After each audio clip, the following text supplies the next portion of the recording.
Well, hi everybody, and welcome to another day as we talk about dreams, the dreams that God has put in our heart. Now, all this week, we've been talking about diversions.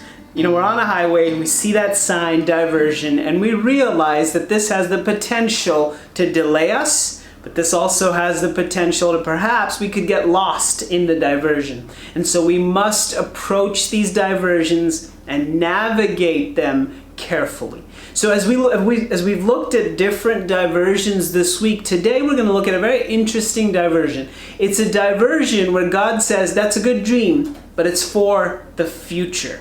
Now I'll come back to that in just a minute. Very quickly, this story, it's an amazing story in David's life. As you read through it, you're going to find it very, very interesting. But David has a really good dream. He is now the king of the land. There's peace in the land. He lives in a fancy palace. He says it's a palace made of cedar. So in those days, it would have been a big fancy palace. And so David says, look, I'm living in a really fancy palace. There's peace in the land. I'm king of these people. But the king of kings, the one who made me king, God himself, his presence resides in a tent. In those days, it was a tabernacle that the people had journeyed, and God's presence was with them through the wilderness, throughout the journey with Moses and Joshua and the judges. And now in this land, Israel has become a kingdom. And David says, wait, this doesn't make sense. I am a king of these people, and I live in a palace. You, God, are the king of kings. You deserve a much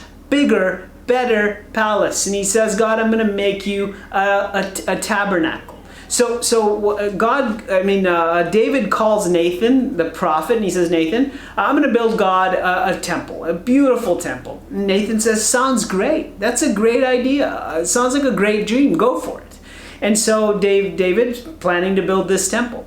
That night, God comes to Nathan in a dream and he says, Nathan, it's a good thing, not a bad thing, but I need to correct some things. Number one, and in this, he does this amazing thing where he reminds Nathan, I don't dwell in houses built with human hands.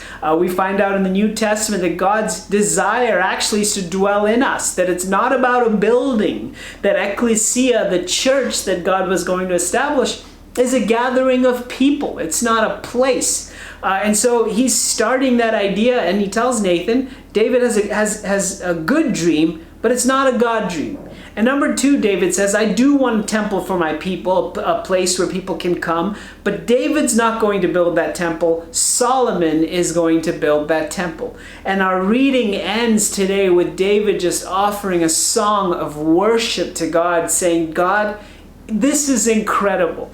Not only do you have dreams for me now, you have dreams for my future, and you have dreams for my legacy.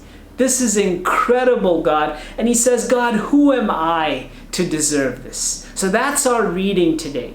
Three things I'd like for you to notice, and you'll notice in your journals today, I hope you're journaling through, but in your journals today, you'll notice three different boxes. Box number one is a good dream versus a God dream. It's important that we're able to decipher between the two. Things that are good for us and you know, they're right for us. But in this season, God's saying, that's not what I have for you.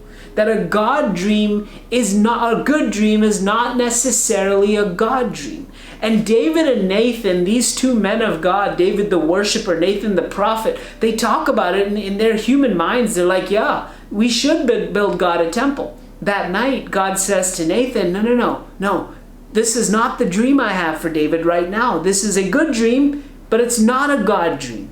And it's important for us to be able to decipher between that. Number two, so there's good dream versus God dream. There are now dreams versus future dreams. Again, it's really important for us to know the difference. A now dream is something that God activates in our heart, and we say, okay, we got to go do it now. It's today. Today's the time to do it. God's called me to do this now. Versus something that God would call us to do in the future. And it's hard sometimes when God says, wait. It's hard sometimes when God says that's for the future. But it's really important that we realize it. And so as you're evaluating it, and there's things in my past I can look at and I can say, those were dreams for now. And there are dreams I have now that I think about and I go, those are dreams for the future.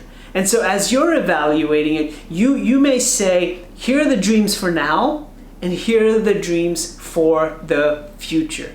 And finally, and this is a little bit more nuanced, it's a you do it dream versus an equip others to do it dream.